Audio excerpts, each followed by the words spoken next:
Before actually beginning the Maiden fight, the ranged DPSers and healers can get in a position along the outer wall, forming sort of a semicircle around the Maiden. The tank can get ready to charge into the middle of the room, and in general the raid can set up completely before the tank goes in, grabs aggro, and starts the fight. The only real important thing is to make sure that the dispellers can see all of their dispelling targets, and that the people who are going to be staying out of melee range are spaced far enough apart to avoid chaining the Holy Wrath spell. Things like deadly boss mods will actually give you a too close counter once the fight begins, so you'll know exactly whether or not you're too close to other people and need to spread out a little bit more. Once you're in position, the tank can charge in, begin the fight. It's important for the tank to keep the Maiden in the middle of the room to make sure that the line of sight you set up at the beginning is preserved throughout the fight. The most important thing right off the bat to deal with is Holy Fire. You see it right there hit Oxidius, one of the priests in the group, and take him down to just over a quarter of his total life. It does initial damage and then dot damage, and it has to be dispelled immediately and the damage healed back up. It's important to do it quickly because it's possible for the Maiden to chain Holy Fire someone, and in addition, as you'll see what happens right here, she's going to hit me with Holy Fire, the dot's applied, it starts doing damage, and just about the time that it gets dispelled, I get hit with Repentance, which does 2,000 damage and stuns me.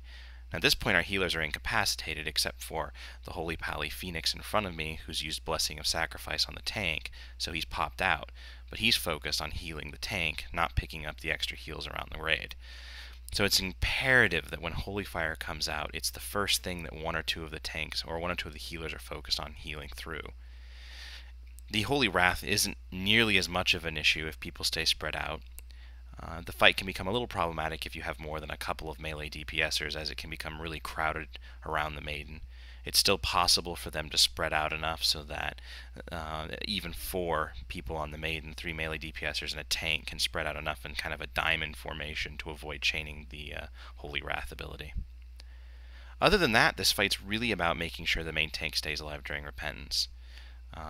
If all of your healers are incapacitated, you've got to either have a lot of heal over time abilities on your tank to make sure that he stays up, or you've got to have the tank move the Maiden over to pop a healer out of Repentance by having them get hit by Consecration.